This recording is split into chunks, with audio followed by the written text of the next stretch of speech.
Bonsoir, bienvenue à vous tous sur les chaînes politiques et parlementaires, Public Sénat et LCPN. C'est une édition spéciale autour du premier grand débat de cette présidentielle. 5 principaux candidats, une confrontation qui a toujours eu lieu, qui est inédite dans notre histoire politique. Le tout à environ un mois du premier tour. C'est un débat forcément crucial dans une campagne pleine de surprises. Alors on va analyser ensemble ce soir les conséquences de cette étape et puis le fond et la forme du débat. Qui s'en est le mieux sorti? Quelles idées ont vraiment marqué? Y aura-t-il un avant et un après? Eh bien, pour répondre à ces questions, à mes côtés, Ludovic Faux, journaliste politique à LCPN. Bonsoir Ludovic. Et nos invités ce soir, Jean-Daniel Lévy, bonsoir. Bonsoir. Directeur du département politique et opinion de Harris Interactive. À vos côtés, notre chroniqueur économique Jean-Louis Combeau, bonsoir. Bonsoir Sonia. Emmanuel Soufi nous accompagne, bonsoir. Bonsoir Sonia. Journaliste spécialiste des questions sociales. Et le politologue Olivier Roucan est là, bonsoir. Bonsoir Sonia. Alors on avait dit, madame, messieurs, on avait annoncé Ludovic Faux, ce débat, cette affiche comme un moment inédit, mais aussi crucial. Est-ce que c'est le cas? Est-ce qu'il y aura, selon vous, même si le débat est en cours, un avant et un après dans cette campagne? En tout cas, on a pu voir les 5 principaux candidats, ou en tout cas présentés comme tels dans ce débat, exposer leurs propositions, se confronter un petit peu les uns aux autres, hein, même si pendant toute la première partie du débat, au moins, chacun est un peu resté dans sa ligne. Alors un avant et un après, il y avait surtout 2 candidats hein, qui avaient plus à perdre peut-être que les autres ce soir. C'était les 2 favoris, ceux qui sont donnés, pour l'heure en tout cas par les sondages, comme possibles finalistes de l'élection présidentielle. C'était Marine Le Pen.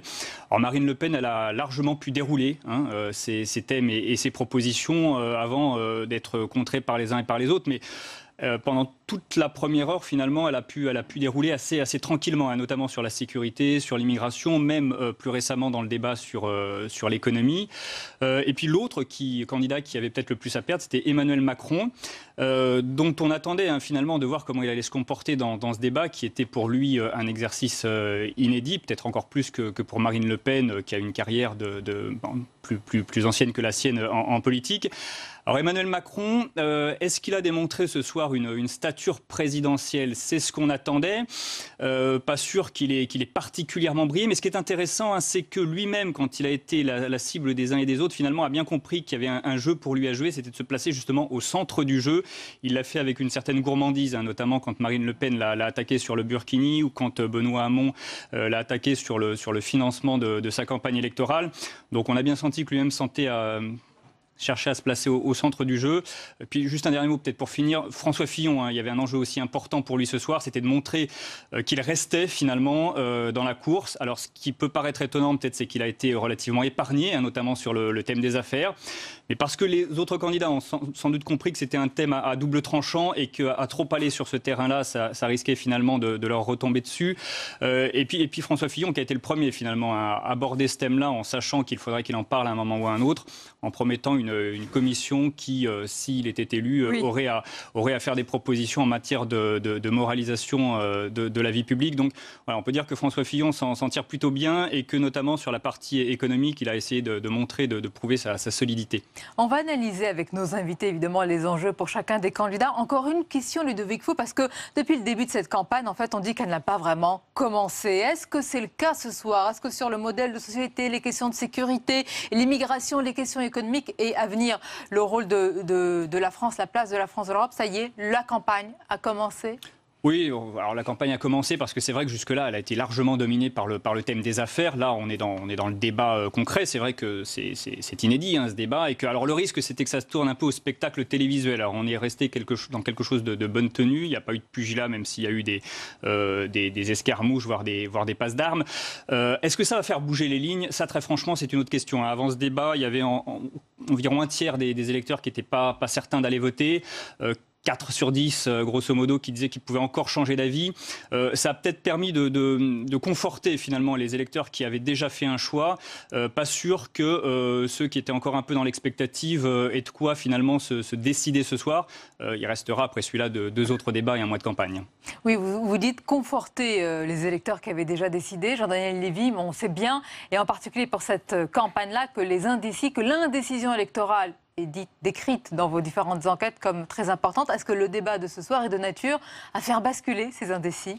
Dans un camp ou dans l'autre. Ils sont indécis et puis ils avaient envie d'avoir une vraie confrontation. Alors est-ce que celle-ci leur répondra complètement? Peut-être pas. En fait, on a eu vraiment des prises de position qui ont permis à chacun des candidats déjà de s'adresser soit à leur électorat, soit éventuellement à leur électorat qui était connexe ou en proximité. Où l'idée, c'était déjà pour chacun, à mon avis, déjà de rappeler ce qui faisait l'essentiel. Et d'ailleurs, le débat a quasiment été posé après chacune des prises de parole liminaires où chacun a voulu mettre l'accent ce sur quoi il lui apparaissait comme étant absolument essentiel que le débat se positionne. Peut-être que le découpage de l'émission, mais ce n'est pas forcément évident, n'a pas permis de faire émerger une thématique. Et on est dans un moment, et c'est un moment absolument singulier, où il n'y a pas un axe fort de cette campagne. Vous prenez toutes les campagnes électorales quasiment depuis 1965, à chaque fois, il y a eu une thématique centrale autour de laquelle pouvait se construire. Jean-Daniel Lévy, la fracture ça peut être sociale, la fracture sociale, ça peut être le rapport au travail, travailler plus pour gagner plus, etc. Donc à chaque fois, il y a eu une thématique, où le chômage en 80, etc. Donc il y avait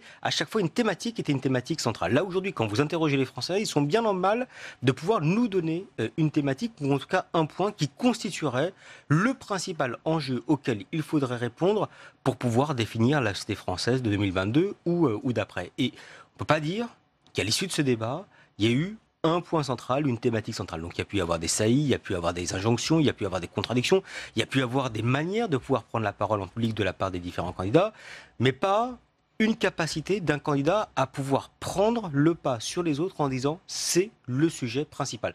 C'est différent en plus ce soir des débats de la primaire de la droite et du centre d'un côté et des débats de la gauche. Débat de la primaire de la droite et du centre, une thématique fonctionnaire qui s'est grosso modo imposée au fur et à mesure et qui a permis notamment, c'est pas le seul aspect, à François Fillon de gagner. La thématique du revenu universel dans le cadre des débats de la gauche. Là aujourd'hui, si on éteint le téléviseur, on ne se dit pas, ça a été un point, ou en tout cas on peut identifier un point qui est un point central. Donc peut-être déjà, première mise en bouche, entre guillemets, de chacun des candidats pour pouvoir rappeler ce qui apparaît comme étant pour lui absolument essentiel. Et on va revenir évidemment ce soir sur les différentes CI, les passes d'armes, notamment sur le Burkini, sur la transparence de la vie politique, également sur le spectre des affaires. Jean-Luc Gombault, est-ce que selon vous, il y a eu ce soir un choc?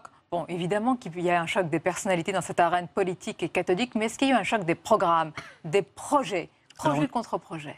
Pour répondre précisément à la question, on n'a rien appris de particulier sur les programmes. Parce que vous savez beaucoup de choses, vous. Non, franchement. Mais nous, non, mais même nous, en fait, on ne regarde pas tellement ça comme un débat d'idées, mais comme un débat de personnalité. Donc, on a peut-être appris des choses sur la personnalité. À mon avis, beaucoup de gens ont un peu découvert M. Macron, quelque part. Mais sur le débat d'idées. Alors, je suis d'accord avec ce que dit Jean-Daniel, sauf que la force de Mme Le Pen, c'est qu'elle a un thème. Bien sûr. Et de son introduction préliminaire jusqu'à la fin, c'est toujours la même chose. C'est-à-dire qu'effectivement, peut-être qu'elle n'a pas réussi à imposer son thème, mais à chaque question, à chaque débat, elle est la seule à revenir sur la même thématique. La frontière, la protection, l'Europe. Question sur l'école, la frontière, la protection. Question sur les 35 heures, la frontière, la protection. Sur toutes les questions. Et c'est sa force. Alors après, on peut discuter sa force, alors que les autres n'ont pas toujours cette ligne permanente sur chaque... Alors ça fait un peu répétitif, mais en fait, quelque part, ça finit par marquer des points en disant « Ah bah oui, c'est vrai, la frontière, la protection. Ah bah oui, c'est vrai, la protection. » Alors, puisque je pense que c'est un débat surtout de personnalité, M. Fillon avait une certaine forme, c'est quand même l'expérience sur la retraite, par exemple, je trouve qu'il a été quand même assez percutant en disant ma réforme, parce que quand on dit vous n'avez jamais rien fait, mais oui, mais si, j'ai quand même fait une réforme de retraite qui a passé. M. Macron, on l'a découvert aussi, sa personnalité, à mon avis, quand il a été piqué, et par M. Hamon, et par M. Fillon, où il était piqué au vif, et on a vu même dans ses yeux que cet homme était capable de colère, et qui est capable, pas seulement de la personnalité la plus gentille du panel, tel qu'on pouvait le voir. Le seul problème, justement, qu'on a pris, je termine par là, c'est quand même M. Hamon qui a eu du mal à marquer le débat. Il a essayé en disant la seule idée nouvelle, c'est le revenu universel. On va passer en revue tous les candidats. Et je reste sur votre quand même impression générale pour faire ce tour de table. Emmanuel, Sophie, juste sur un point. Est-ce que vous êtes d'accord que les thèmes étaient peut-être porteurs pour la candidate du Front National, pour Marine Le Pen, qui a su s'en saisir? Moi, je vais être très claire. Je trouve qu'on lui a servi sur un plateau. C'est-à-dire en commençant un peu à l'envers, hein, finalement, aujourd'hui. Alors, je suis pas tout à fait d'accord avec vous. Il y a quand même des thèmes qui s'imposent dans les programmes, qui s'imposent aussi dans la campagne, qui s'imposent en tant que préoccupation chez nos concitoyens. C'est celui du travail, du chômage, qui est largement décrit dans les différents programmes des candidats. Et là, finalement, on aurait pu se dire, bon, ils vont commencer par là. Pas du tout. En fait, ils ont démarré sur les sujets de société, mais alors avec un catalogue, un chapelet, la justice, enfin plutôt la police, hein, les manques de moyens. On a très peu parlé de la justice et de l'indépendance de la justice, d'ailleurs. Et puis ensuite, on est arrivé sur la laïcité, la religion, l'identité, enfin tous ces thèmes qui permettent à Marine Le Pen en fait d'avoir un discours, somme toute cohérent, avec lequel on est d'accord ou pas d'accord, mais qui a une logique, hein, qui est celle de son parti.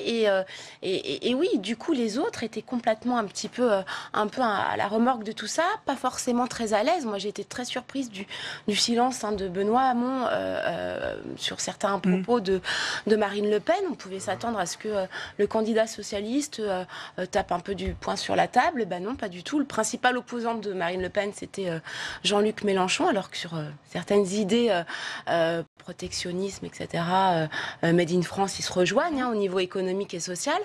Et là, finalement, l'opposant était Mélenchon et pas du tout Hamon.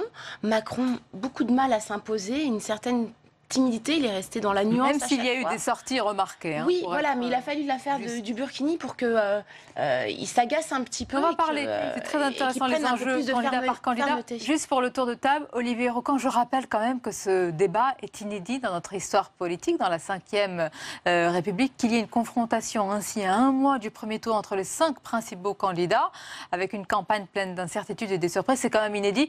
Est-ce que donc le fond, je vais dire plus que la forme évidemment, a été à la hauteur des attentes probablement des électeurs, des citoyens de manière générale? Ça a le mérite de centrer le débat sur les programmes, donc sur un certain nombre de questions que se posent quand même les Français. Bon, même si, encore une fois, il y a quand même un effet de cadrage qui est fort, ce genre d'expérience, on ne parlera même pas du principe d'égalité des candidats qui quand même compte à partir du moment où on se rapproche du premier tour. Au-delà de ça, il y a un effet de cadrage très fort. Quand même, on a beaucoup de candidats. C'est un cadrage brouillon, j'allais dire. C'est un brouillon de débat. C'est pas vraiment un débat. Il y a trop de thèmes. On ne peut pas débattre sérieusement dans le temps imparti. Et attendez, il n'y a que 5 candidats pour le moment. C'est un checker. Et il y a 5 candidats à cette affaire. Donc ça va donner une impression de confusion. Et ça ne permettra pas de clarifier les lignes de force et certainement pas alors de trouver un thème saillant pour la suite.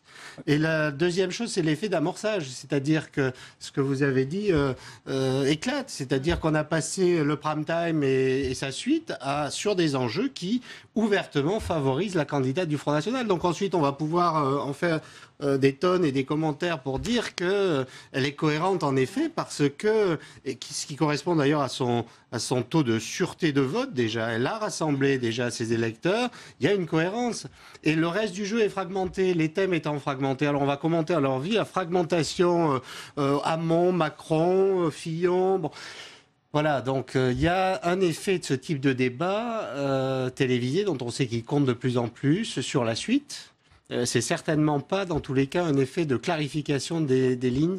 Et je dirais, ça ne va pas avoir un effet massif sur les intentions de vote. Est-ce que c'est votre avis, Ludovic? Oui, c'est vrai qu'il y a eu une impression que beaucoup de choses ont été abordées parce que c'était finalement une sorte de débat de politique générale. On a voulu aborder tous les thèmes. Alors, sur Marine Le Pen, à la fois je suis d'accord avec vous et finalement, alors c'est vrai que la première partie du débat l'a sans doute servi. En même temps, même si ce débat avait commencé par le thème qui va être abordé dans la dernière partie, c'est-à-dire la place de la France dans le monde et dans l'Europe, c'est-à-dire la mondialisation. Non, mais le travail, l'emploi, l'économie, d'ailleurs, une parenthèse, Ludovic sur tous les thèmes, une parenthèse, l'international traité à la fin. Hamon était plus à l'aise sur le travail. Marine Le Pen aurait déroulé ses punchlines de toute façon sur les thèmes quels qu'ils soient, puisque effectivement elle est sur des choses assez simples, peut-être voire simpliste, mais qui parle à ses électeurs. C'est ce que Jean-Louis disait tout à l'heure sur la frontière, la protection, etc. Donc sans doute que ce soir, et c'est aussi sa difficulté, elle a sans doute consolidé son socle de premier tour. Est-ce qu'en revanche, ça lui permet de gagner des points pour un éventuel second tour, de briser le fameux plafond de verre? Ça, c'est pas sûr, parce que finalement, elle reste à l'intérieur de ses propositions et de son corpus à elle, qui n'est pas forcément à même de lui faire gagner des électeurs. Alors, on va parler quand même des 5 candidats, parce qu'il y avait également Emmanuel Macron, mis à part Marine Le Pen, Jean-Luc Mélenchon, évidemment, Benoît Hamon et François Fillon. Un mot quand même, ce sont les 5 principaux candidats. Jean-Daniel Lévy, certains ont dit qu'il pourrait y avoir, comment dire, un manque de démocratie, en tout cas d'exigence démocratique, dans un débat où tous les candidats ne seraient pas représentés. Alors là, déjà à 5, vous dites que c'est un peu au brouillon. À 11, qu'en sera-t-il? Et est-ce que sur les électeurs, dans les différentes enquêtes, le fait que tous les candidats ne soient pas représentés, c'est une gêne, voire davantage? On a fait un sondage pour la Fondation pour l'innovation politique qu'on a rendu public ce matin, qui montrait que, à peu de choses près, les Français étaient assez partagés entre l'idée de se dire c'est quand même une bonne chose parce que ça permet d'avoir un débat qui est un débat plus clair, où il y a une rupture de l'égalité. Et quand on regarde par type d'électorat, on ne peut pas considérer qu'il y a un électorat qui massivement va pencher d'un côté comme de l'autre, et que quasiment parmi tous les électorats, on est à peu de choses près vers le 50-50. À gauche, on est un peu plus en faveur de l'égalité, mais ce n'est pas non plus manifeste en matière de comportement, d'opinion d'une manière globale. Ce qui est absolument certain, c'est qu'on a déjà eu l'expérience là avec 5. On a eu l'expérience avec un peu plus lors de la primaire, notamment de la gauche. Et que de toute façon, le plus important, c'est d'arriver à un moment ou à un autre à pouvoir prendre le pas sur l'ensemble du débat. Donc effectivement, la thématique de l'emploi est là, et c'est absolument certain. C'est quasiment le cas depuis toutes les campagnes présidentielles depuis 1974, même depuis presque 40 ans, c'est-à-dire qu'on voit bien qu'il y a de manière systématique, cette thématique est une thématique du débat, mais parfois elle est accommodée d'une dimension qui peut être une dimension supplémentaire. Et là, on ne la voit pas. On ne la voit pas parce qu'elle ne va pas forcément s'articuler autour du pouvoir d'achat, ou elle ne va pas forcément s'articuler autour de la question de la sécurité. Donc il y a une dimension qui est une dimension un peu générale, mais sans qu'elle trouve corps à proprement parler. Et on est face, malgré tout, il faut le rappeler, à des électeurs qui peuvent être en même temps extrêmement critiques à l'égard de la campagne électorale, qui vont dire qu'on n'a jamais vu une campagne électorale qui apparaît d'aussi faible qualité, qui leur apporte aussi peu d'informations, et qui, dans un même temps, on le verra demain matin, mais en tout cas, on l'avait déjà vu à l'issue des débats de la primaire de la droite et du centre et de la gauche, avec des Français qui vont non seulement regarder fortement les débats, qui vont participer au scrutin qui suivent, et qui vont également énormément commenter et voir leurs intentions de vote changer à la suite de ces débats télévisuels. Ici, on doit retirer un enseignement, c'est que la campagne ne se mène pas uniquement dans les meetings, elle ne se mène pas uniquement sur Internet, mais qu'il y a aujourd'hui ce moment fort, qui est un moment de confrontation à la télévision, qui a permis à François Fillon de gagner la primaire de la droite et du centre, et qui a permis à Benoît Hamon de gagner la primaire de la gauche. Donc vous dites aussi que c'est une campagne médiatique, pas seulement sur le terrain. En tout cas, il va y avoir une jurisprudence désormais. Et qu'il y a une dimension de complémentarité. Du point de vue de la stratégie de François Fillon, d'ailleurs, c'est intéressant de noter qu'il a essayé de refaire ce qu'il avait fait lors du 3e débat de la primaire, en contestant l'organisation du débat. Là, dès sa première prise de parole, effectivement, il s'est posé en représentant de l'ensemble des candidats, en disant que ça posait une question démocratique, que les petits candidats, entre guillemets, ne soient pas là. Donc on a bien vu qu'il tentait de réussir un coup sur ce terrain-là. Alors après, est-ce que plus de candidats, c'est forcément plus de démocratie et plus de participation? Il faut se rappeler d'une chose intéressante. En 2002, au premier tour, il y avait 16 candidats. Ça a été le record de l'élection présidentielle. Or, au premier tour, il y a eu 30% d'abstention. Là aussi, c'était un record. En 2012, on avait seulement 10 candidats et seulement 20% d'abstention au premier tour. Donc on voit bien que ce sont des questions complexes et que toujours plus de candidats n'est pas forcément pour les électeurs un gage de représentativité finalement. En même temps, ne mélangeons pas les candidats à l'élection présidentielle et les candidats visibles sur TF1. Parce que si on veut qu'il y ait moins de candidats à la présidentielle, il faut changer le système de sélection de ces candidats. Ça, c'est 2002.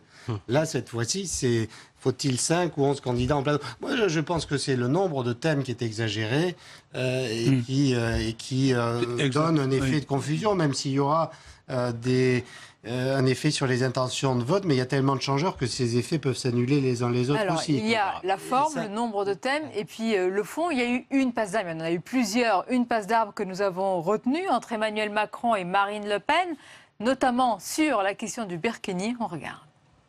Vous ne voulez pas voir la réalité de la gravité de ce qui se passe dans notre pays. Bien, il n'en demeure pas moins qu'il y a quelques années, il n'y avait pas de burkini sur les plages. Je sais que vous êtes pour, M. Macron, mais il n'y en avait pas. Et chaque année... Madame Le Pen, vous serez gentille. C'est ce que vous avez déclaré, non? Je ne vous fais pas parler, je n'ai pas besoin d'un ventriloque. Je vous assure, tout va très bien. Quand j'ai quelque chose à dire, je le dis clairement, c'est mon habitude. Alors que pensez-vous du burkini, monsieur? Je l'ai dit très clairement, ça n'a rien à voir avec la laïcité parce que ça n'est pas cultuel, c'est un sujet d'ordre public. Donc le burkini, je suis pour éviter, comme d'ailleurs le piège nous est tendu par celles et ceux qui veulent diviser la société, d'en faire un grand débat de laïcité. Le piège dans lequel vous êtes en train de tomber, Madame Le Pen, par vos provocations, c'est de diviser la société. C'est de faire que les plus de 4 millions de Françaises et de Français, dont la religion et l'islam, et qui sont pour la très grande majorité absolument pas dans le communautarisme, mais qui vivent dans notre République, c'est d'en faire des ennemis de la République. Eh bien, moi, non. Et donc, le burkini, c'est un problème. Il y a certains maires, d'ailleurs, qui ont pris des arrêtés et qui étaient parfois justifiés, parce que, et ça a été constaté, c'est un problème d'ordre public. Quand il y a un trouble à l'ordre public, le maire, il est responsable de cela, il prend un arrêté, c'est sous le contrôle du juge administratif. C'est terrible. Jean-Daniel Lévy, est-ce que ce genre de duel, de passe d'armes, peut laisser des traces? Alors certains peuvent considérer que c'est un sujet important, d'autres que c'est un sujet plutôt mineur aujourd'hui. Déjà, je pense que beaucoup de responsables politiques, hormis Marine Le Pen, piaffaient de pouvoir s'opposer à Marine Le Pen et apparaître comme étant le principal opposant. Parce qu'il y a quand même un enjeu. C'est un enjeu qui vise à dire Marine Le Pen, en tout cas c'est ce qui existe dans la représentation des Français, Marine Le Pen va être qualifiée au deuxième tour de l'élection présidentielle. Qui va être le meilleur opposant à Marine Le Pen? Donc il y a cet extrait-là.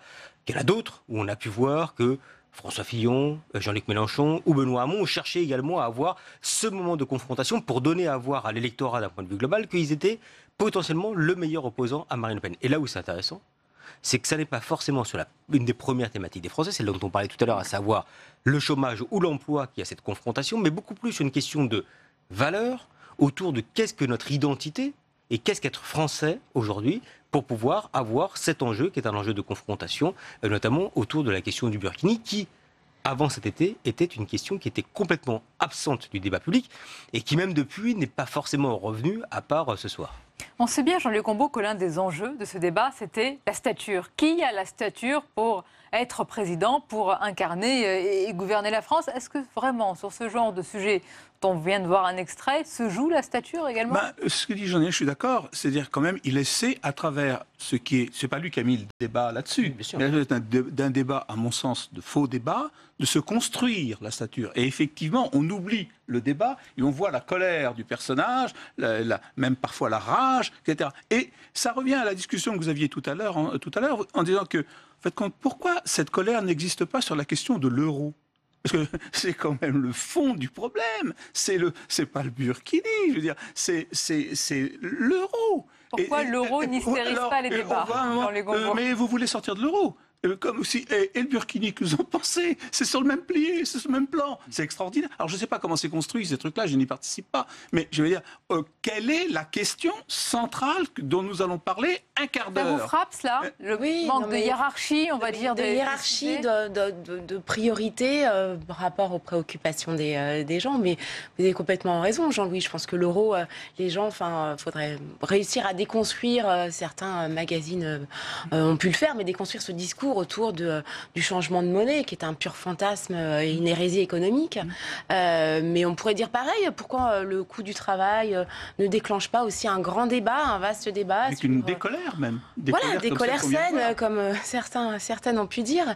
Mais je pense qu'il y a des postures qui sont prises, des scénarios qui sont déjà aussi un peu écrits, je pense, dans la tête des débatteurs. On se dit, je vais faire une petite saillie là-dessus, une petite sortie là-dessus, etc. Puis on va mélanger un petit peu. Le burkini, je pense qu'elle avait l'intention sans doute d'y revenir. Même si Olivier Rocan, on peut quand même ça peut être payant. penser, et on espère que les candidats ont même sur ce sujet-là différentes convictions, qu'ils les assument, etc. Il est vrai que c'est l'une des questions parmi d'autres qui a hystérisé le débat. Est-ce que c'était l'objectif ce soir de montrer les vraies fractures entre les candidats, d'insister sur les points qui vraiment... j'allais dire, font mal ou montrent vraiment les vraies différences? C'est-à-dire que ces points de clivage et de fracture sont en travail, c'est-à-dire qu'on a du mal à les cerner.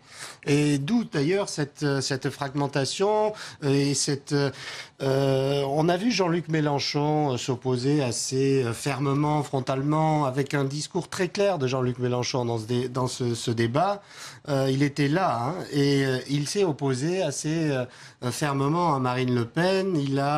Parce qu'on c'est aussi au-delà de d'ailleurs son premier opposant ce soir, selon vous? Oui, je pense que c'était aussi un des enjeux sous-jacents de ce débat. C'est par rapport au niveau dans les intentions de vote. On voit bien qu'il y a aussi maintenant un duel entre Benoît Hamon et Jean-Luc Mélenchon. Donc, c'est une considération qu'il ne faut pas perdre de vue. Et là, on a vu Jean-Luc Mélenchon occuper une place forte dans la confrontation vis-à-vis de Marine Le Pen sur les questions, au-delà de la passe d'armes Macron-Le Pen, sur les questions identitaires, sur les questions de migration aussi. Et sur ces questions-là, il a représenté un discours d'opposition au choix, on va dire, de société fermée. Oui. De Marine Le Pen. Dans ce débat, Ludovic Faux, est-ce que vous avez identifié des duels qui se sont installés, des vrais... voilà, oui, c'est peut-être pour ça qu'il y a parfois un manque de lisibilité sur le fond, c'est qu'il y a le match des 5 et puis ensuite il y a les matchs dans le match. C'est-à-dire qu'on voit bien qu'il y a déjà une sorte de match Le Pen-Macron qui se prépare pour un éventuel deuxième tour. Il y a un match Macron-Fillon pour la place en finale contre Marine Le Pen. Effectivement, ce qui est frappant, c'est que tout le monde semble considérer, y compris les candidats, que Marine Le Pen est quasiment déjà au deuxième tour. Il y a un match sur le vote utile contre Fillon et Le Pen, entre Hamon et Macron. Et puis il y a le match, peut-être pour le leadership de la gauche de demain, entre Hamon et Mélenchon. Donc il y a tous ces matchs dans le match, ce qui complique effectivement peut-être un peu la lisibilité. Et ce qui vient encore surajouter de la difficulté, c'est qu'il y a au moins 2 candidats qui misent de toute façon sur un dépassement des clivages ou du clivage droite-gauche tel qu'on le connaît aujourd'hui. C'est Marine Le Pen d'un côté et Emmanuel Macron de l'autre, qui, de ce point de vue-là, en tout cas, sont un peu des alliés objectifs, dans le sens où ils essayent d'imposer finalement ce nouveau clivage entre pro-européen, anti-européen, pro-mondialisation, anti-mondialisation, et ils ont de ce point de vue-là tous les deux un peu intérêt à mettre les autres hors jeu. On avait beaucoup dit les dernières semaines, Jean-Daniel Lévy, que Marine Le Pen avait été un petit peu épargnée par les différents candidats, tout simplement parce que chacun se voyait face à elle ou essayait de se placer face à elle au second tour. Est-ce que c'était encore votre impression ce soir ? Elle n'a pas été épargnée, mais elle a servi un peu de sparring partner, c'est-à-dire d'opposant principal avec effectivement la volonté pour chacun des candidats de donner un peu des gages à son camp, voire un peu plus au-delà pour dire imaginez-moi dans le cadre d'un débat de deuxième tour, face à Marine Le Pen, et voyez ce que cela peut donner. Donc on a probablement l'idée de projeter, et c'est un des enjeux, les différents électorats vers ce duel potentiellement annoncé. On sait qu'aujourd'hui, une des motivations des électeurs, d'un côté de M. Macron, mais également, dans cette mesure, de Benoît Hamon, ou de Jean-Luc Mélenchon, c'est qui peut vraiment battre Marine Le Pen au deuxième tour de l'élection présidentielle.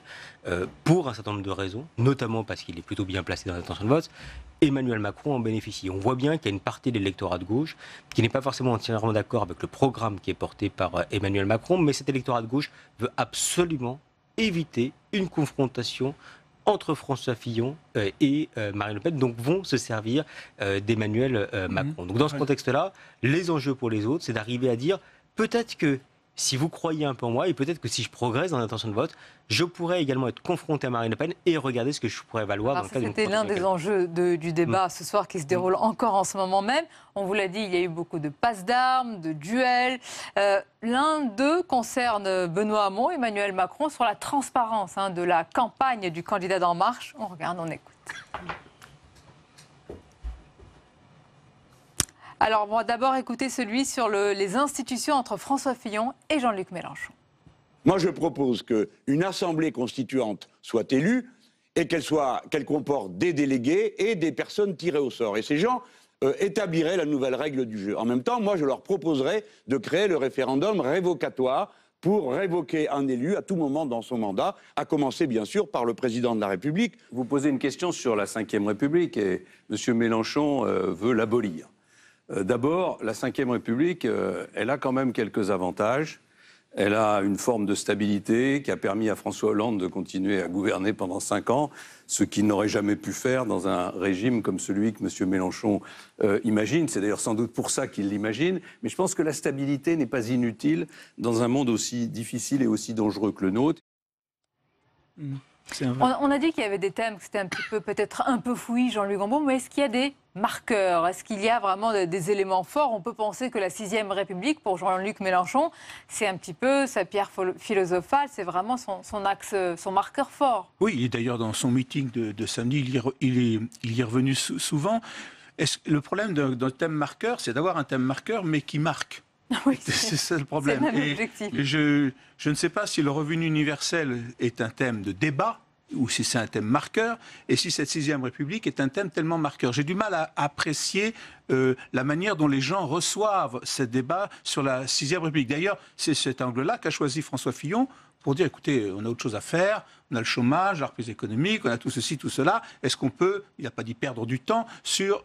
Je veux dire aussi qu'il y avait un deuxième débat aussi entre Macron et Fillon, notamment sur la libéralisation du marché du travail et sur le pouvoir donné aux entreprises. Là aussi, c'est un thème marqueur, parce qu'il y a quand même un électorat dans ce domaine qui est important, et pour l'un et pour l'autre. Et il a voulu bien montrer à travers ce débat, notamment sur les 35 heures, en disant qu'en fin de compte, il ne voulait pas mettre un terme aux 35 heures, monsieur Macron.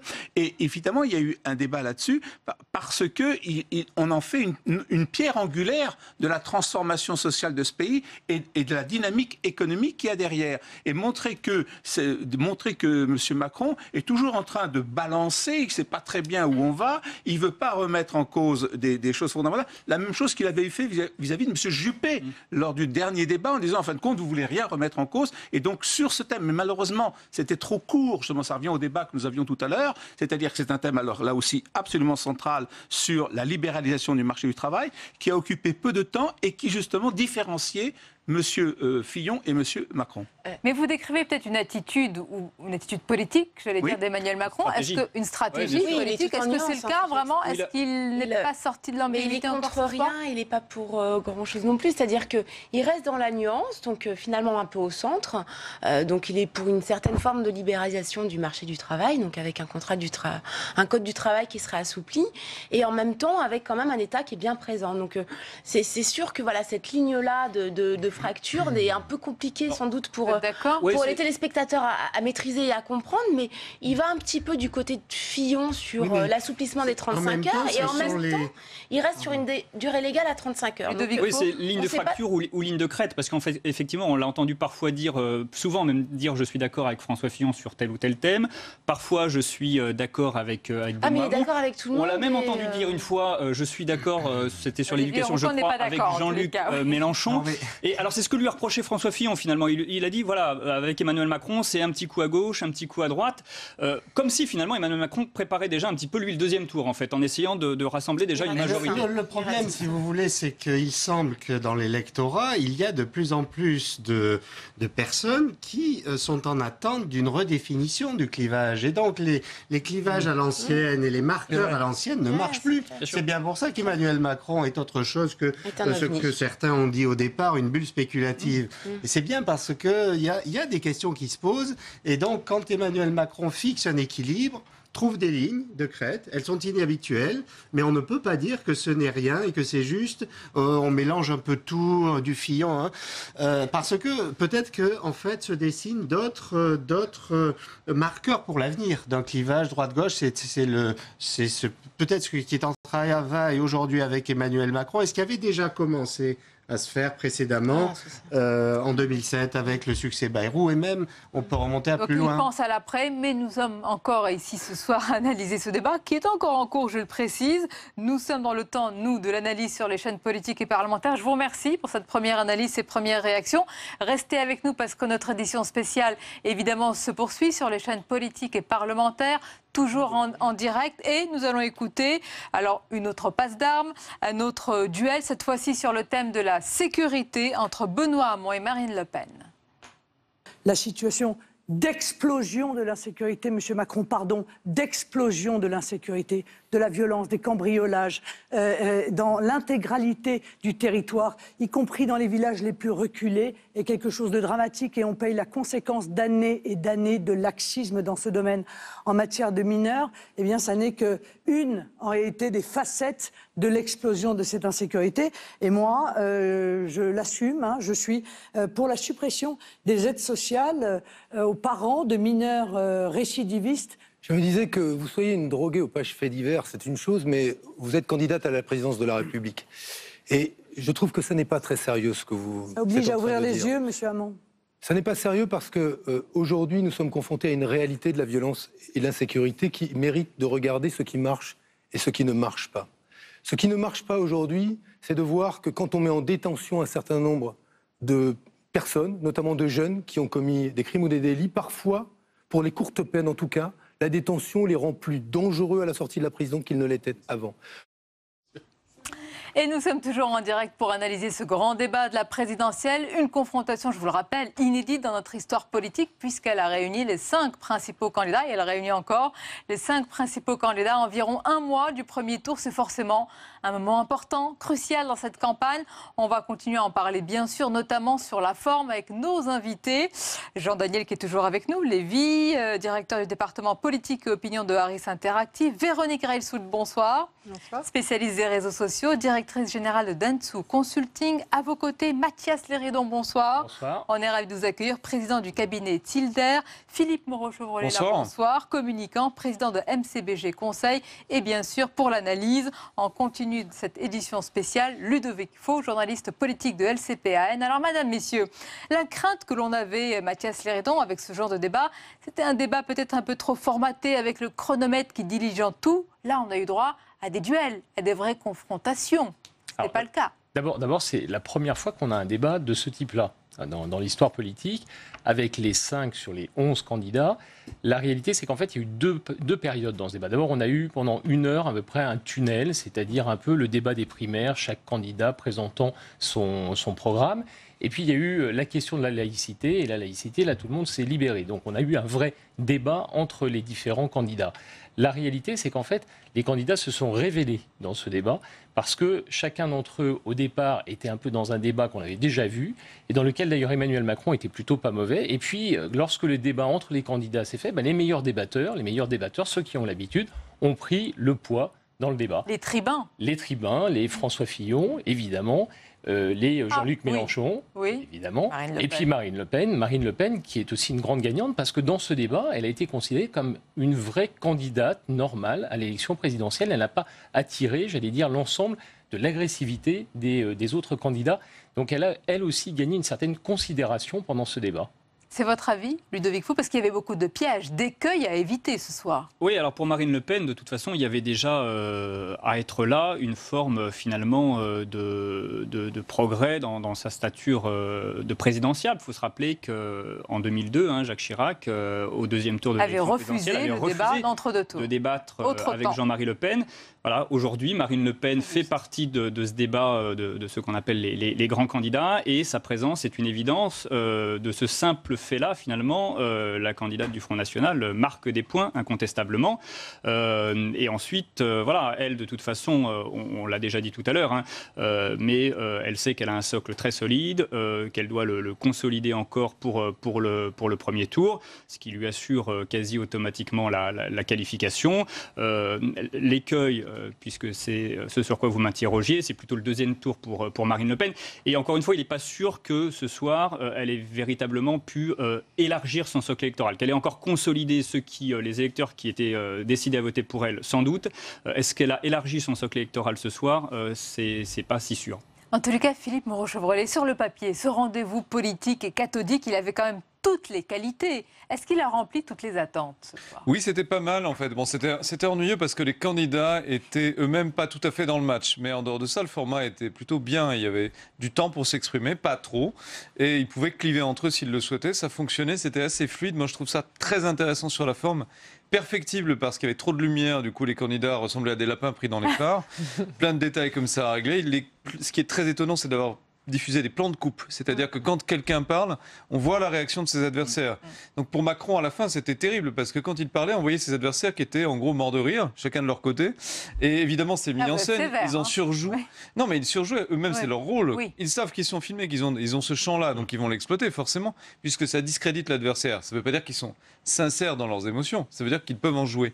Et ça le desservait objectivement. Donc c'était un petit peu un match. Il y a des règles à trouver qui n'ont pas encore été tout à fait trouvées, je pense. Mais sur la forme, ce qui est quand même formidable, c'est que c'est le premier débat, c'est la première pierre de la campagne de communication de l'élection présidentielle. Parce que le grand gagnant, c'est quand même François Fillon. Il a réussi à parler de son programme pendant 3 heures en faisant comme s'il ne s'était rien passé au cours du dernier mois. Donc c'est absolument incroyable parce que ce débat, c'est la première pierre de la campagne et les autres présidentielle. candidats qui ont soigneusement, à un moment, évité, même s'ils ont parlé de l'argent et certains de l'honnêteté. Sauf Mélenchon. Mélenchon a dit « je suis le seul type honnête sur le plateau ». On n'a jamais prononcé le mot « affaire ». Et Emmanuel Macron a tout de même sous-entendu à un moment donné que certains candidats faisaient l'objet d'investigations de la justice. On a cité les mots probité et famille. À ce moment-là, on a vu Fillon qui était un petit peu transpirant, mais c'est passé, effectivement. Alors effectivement, François Fillon s'en tire très bien de ce point de vue-là, encore une fois, parce que c'était sans doute à double tranchant pour les autres candidats.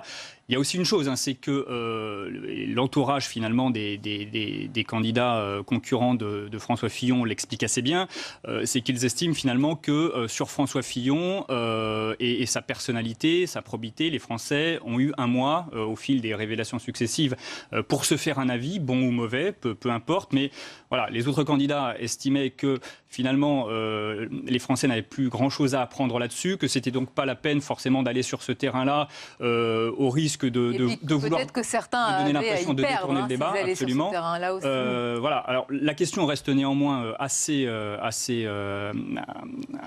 d'actualité pour François Fillon, parce que un certain nombre de proches de François Fillon expliquent ces derniers jours que l'affaire des costumes est très mal tombée, c'est-à-dire que François Fillon commençait à reprendre des couleurs dans les sondages. Cette affaire arrive et on l'a vu ces derniers jours décrocher à nouveau un petit peu dans les sondages. Donc encore une fois, les autres candidats se sont dit, ça a été une réflexion ces derniers jours dans leurs entourages respectifs, se sont dit que c'était pas la peine d'en rajouter sur ce sujet-là. Vous voulez dire qu'ils ont pensé que le mal ou les dégâts politiques étaient déjà faits, pas la peine d'en rajouter? Absolument. Eh ben, Véronique Reilsoult, il y a le match des personnalités, il y a eu le choc des programmes et il y a la bataille sur les réseaux sociaux. C'est toujours très intéressant à suivre parce que c'est quand même un miroir quand même qui reflète ce qui s'est passé durant ce débat. Qu'est-ce que vous pouvez nous dire de saillant? Déjà, la bataille des supporters, ce qu'on suit souvent avec vous, qui l'a remporté? Alors sur les supporters, c'est clairement les supporters de Fillon qui ont été les plus actifs ce soir, avec des mots qui sont les fameux hashtags et les consignes qui sont assez révélatrices parce que en fait c'est Fillon président et mon choix. Donc rien que par les mots utilisés, ils font passer un message. Après, c'est les équipes de Macron qui sont arrivées en deuxième. Alors là, pour le coup, sans aucun message, parce que les hashtags étaient Macron 2017 et En Marche. Donc, tout est dit. Bon, tout est dit. Voilà. Le Pen arrive en troisième, avec Marine, évidemment, 2017, mais surtout Au nom du peuple, donc une histoire aussi. Suivi de Hamon, qui a été des équipes assez actives. Et là, de nouveau, on ne peut pas dire qu'on ait un message très clair, parce que c'est Hamon 2017, donc ça on s'en doute, et Hamon débat. Bon, pourquoi pas. Et puis Mélenchon, où là, il y a de nouveau un message, puisque au-delà du nom du candidat, évidemment, il y a France Insoumise. Donc on a une logique de battle où on va dire que Fillon, Macron et Le Pen arrivent devant pour les équipes de supporters. Après, c'est pas tout à fait la même histoire parce qu'il n'y a pas que les supporters qui s'expriment. Donc globalement, si on regarde les parts de voix, c'est-à-dire quel est le volume sur l'ensemble des réseaux sociaux pendant l'émission.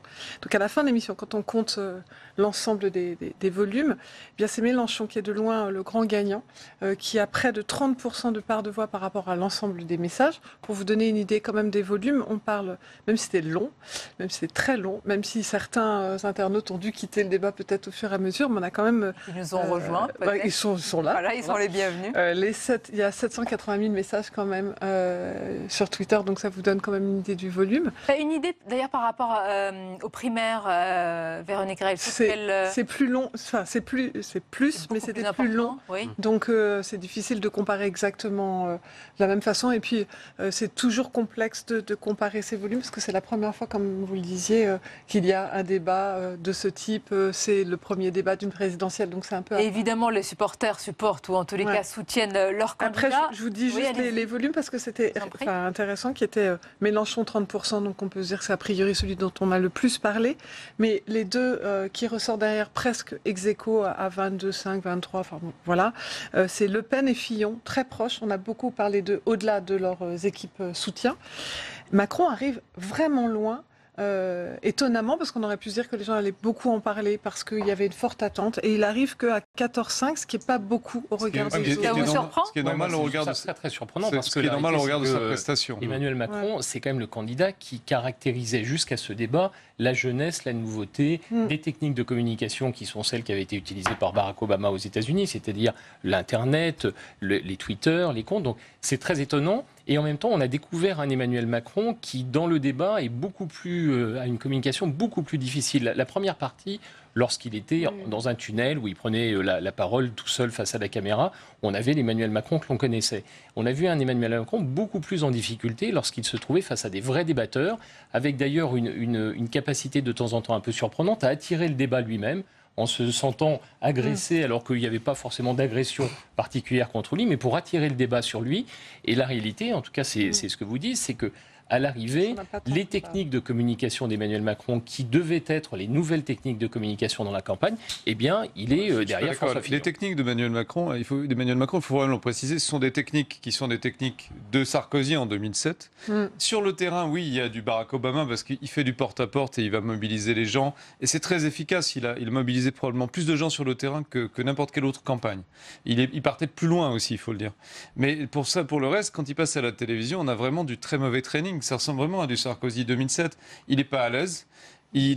En 2007, Nicolas Sarkozy est allé assez loin. Oui, mais Sarkozy avait un parti derrière lui. Il avait à la limite, c'est pas tellement qu'il soit pas à l'aise, parce qu'on aurait pu imaginer qu'Emmanuel Macron, dans sa nouveauté, pouvait avoir une certaine difficulté. Le vrai problème, c'est qu'il a positionné dès le départ son intervention comme étant le candidat du peuple de France, des Français qui, jusqu'à présent, ne s'exprimaient pas. Et à l'arrivée, la réalité, c'est que c'est plutôt lui qui est un peu derrière dans le débat. C'est le problème quand on adopte la position du Christ. Quand on est tout seul, dis donc. Quand on est tout seul et qu'on marche sur l'eau, Barack Obama au Christ, il n'y a pas de contestation possible. On est le Christ et on marche sur les eaux, mais d'abord. S'il y a plusieurs apôtres qui se disputent la prééminence, et ben là on est moins crédible parce qu'on n'est pas la vérité incarnée. On va attendre un moment, j'allais dire, sur quelque chose de plus terre à terre. Et encore, quelles questions vous allez peut-être poser dans les prochaines heures, les prochains jours, dans les différentes enquêtes par rapport à ce débat? Est-ce que vous allez demander tout simplement qui a été le plus convaincant? Est-ce que vous allez demander qui a le taux de présidentiabilité le plus important? Un peu tout ça. Un peu tout ça. En fait, non, mais la question, c'est est-ce que c'est la personnalité ou le programme qui va primer dans les questions que vous allez poser? On sait qu'en fait, en fonction des candidats, ça ne va pas forcément être le même registre. On sait par exemple que la force de François Fillon, c'est d'avoir pu mettre en avant son axe programmatique et faire en sorte que les électeurs, qui sont notamment des électeurs de droite, disent on va voter ou on va prendre un bulletin de vote François Fillon, pas forcément parce qu'on apprécie la personnalité de François Fillon, mais beaucoup plus parce que les valeurs, les thématiques et notamment le programme qu'il peut porter, globalement, nous conviennent. On peut voir que du côté, en revanche, d'Emmanuel Macron, la dimension programmatique, alors même qu'il a présenté en grande pompe son programme, arrive très loin derrière l'idée de renouveler un peu la vie politique et faire en sorte qu'il puisse y avoir une place aux jeunes ou à des personnes qui n'ont pas eu un exercice politique en tant que tel. Donc ce qu'on va regarder, et on va d'ailleurs s'inspirer de ce qu'on avait vu au cours déjà de la primaire, non pas la dernière primaire, mais la primaire de 2011 à gauche, d'essayer de voir s'il y avait en concurrence celui qui apparaissait comme étant le plus convaincant, évidemment, mais également pour demander pour chacun, indépendamment de la prestation des autres, est-ce qu'il y a eu une dimension de conviction. Pourquoi ? Parce qu'on avait déjà vu en 2011 que quand bien même, à l'époque, Manuel Valls n'avait réalisé que 5% des voix, il apparaissait comme étant, dans l'absolu, comme étant relativement convaincant. Donc, c'est-à-dire qu'on appréciait une partie de sa prise de position. Ça n'apparaissait pas comme étant suffisant pour qu'on puisse se dire, demain, on va lui confier les responsabilités de la nation, mais qu'il y avait une dimension prometteuse derrière ça. Donc, ces deux aspects. Et puis, évidemment, quel type de projection on peut avoir dans le cadre du programme. J'alterne dans ce débat les questions sur le fond et la forme. Quand même,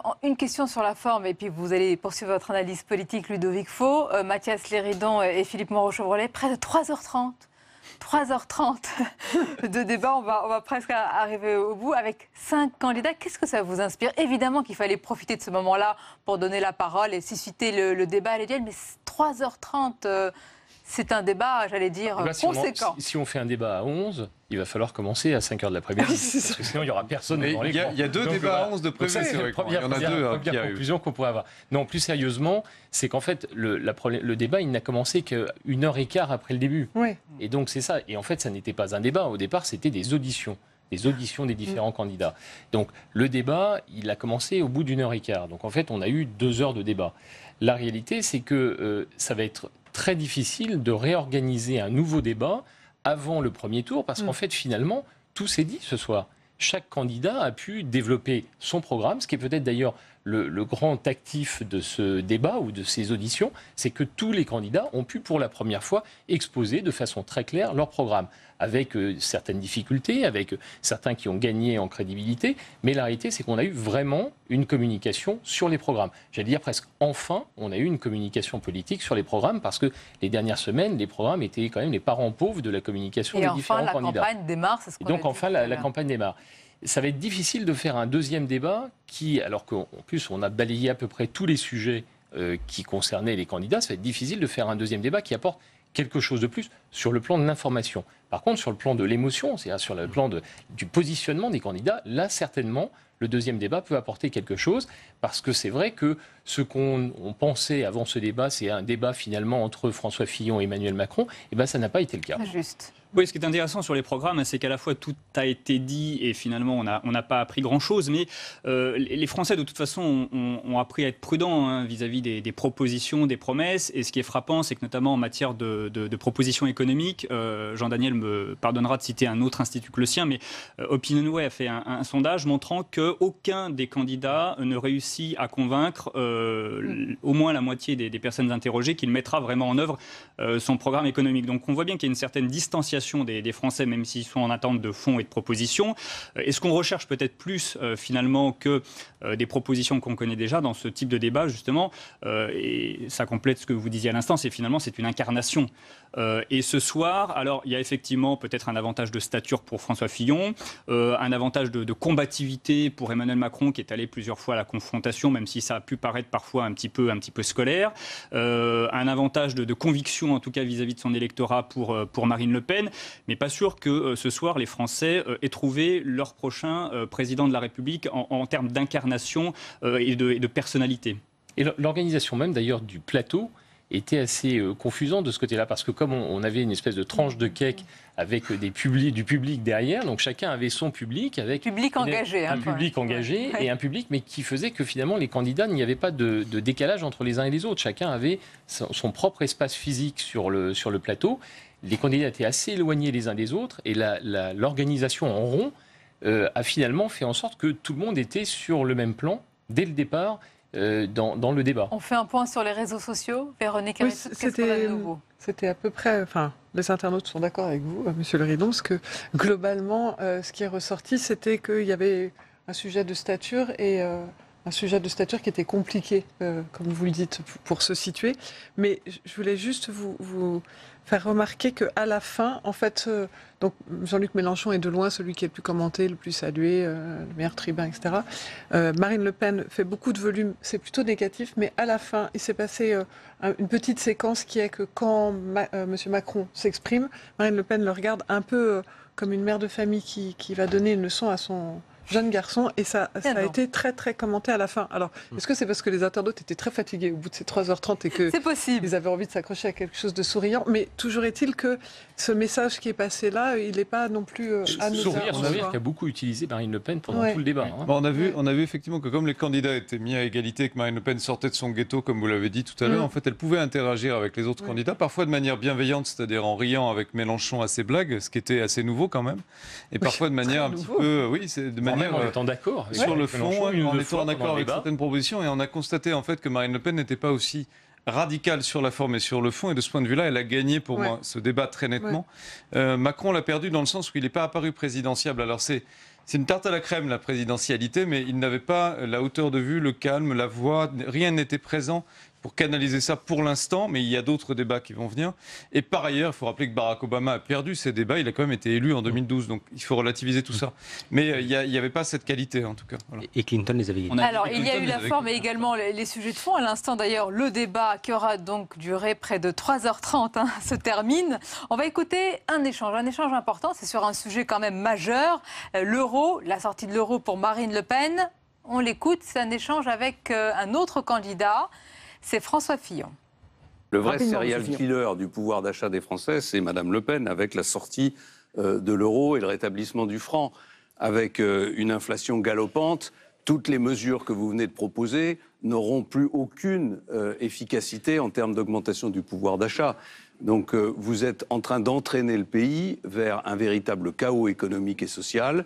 Et il faut que les Français le sachent. Tous les Français savent ce que je pense de l'euro et de l'Union européenne qui interdit le patriotisme économique, qui interdit le protectionnisme intelligent, qui interdit même qu'on demande sur les chantiers français à parler français. Voilà. Bon. Elle interdit tout, l'Union européenne. Elle nous sanctionne, elle nous admoneste en permanence. Et aujourd'hui, le résultat, c'est un chômage, encore une fois, de masse, une précarité qui n'a jamais été aussi importante dans notre pays et une pauvreté qui n'a jamais été aussi importante dans notre pays. Voilà, sur l'euro, il y a eu auparavant évidemment les questions de sécurité, d'immigration, de laïcité, modèle de société et puis bien évidemment les questions économiques et sociales.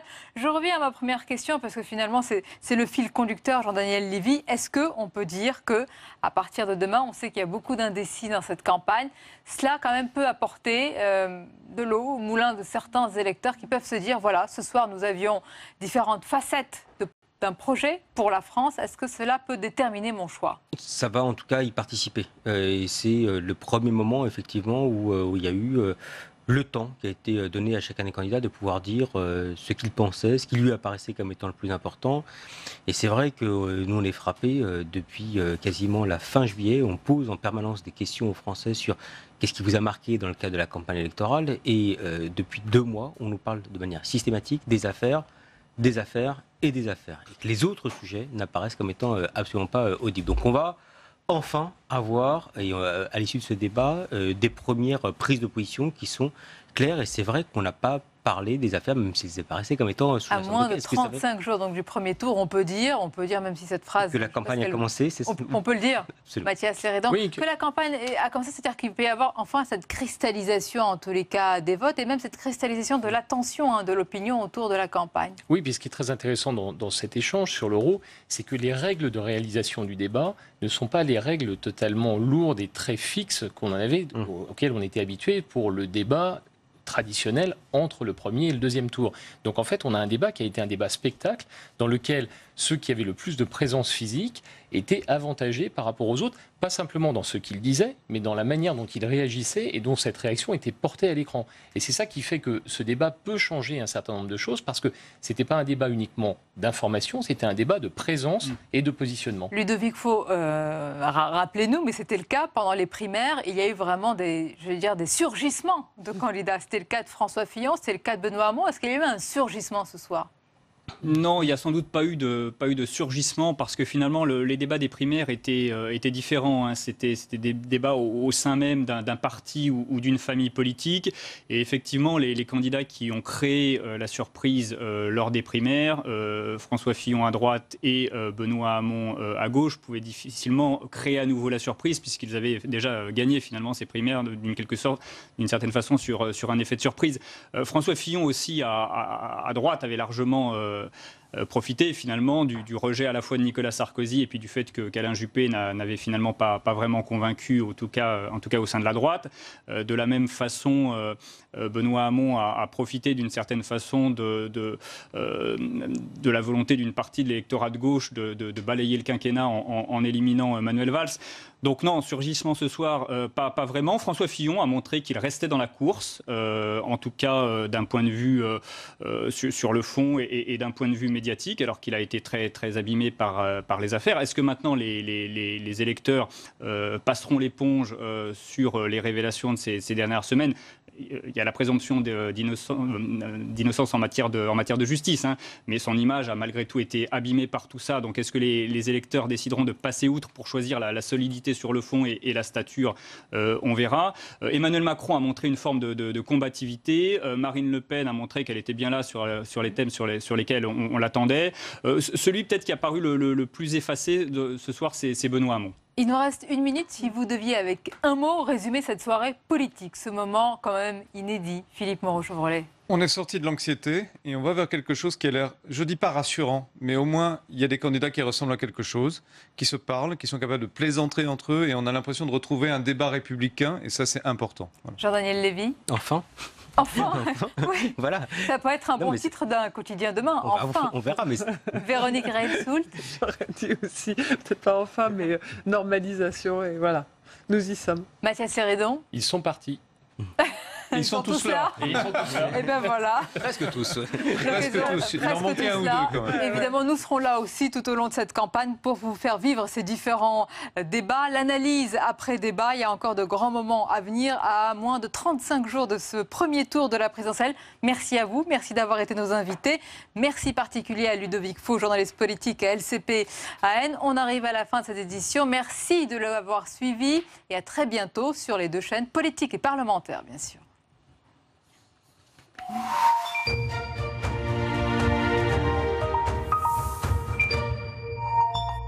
Public Sénat et LCP Assemblée nationale s'associent à l'Assemblée des maires de France et France Info pour une grande journée avec les candidats à la présidentielle. Les candidats devront répondre aux maires sur leur vision de la France et de ses communes. Le grand oral des candidats devant les maires de France, c'est mercredi dès 9h30 en direct sur les chaînes parlementaires.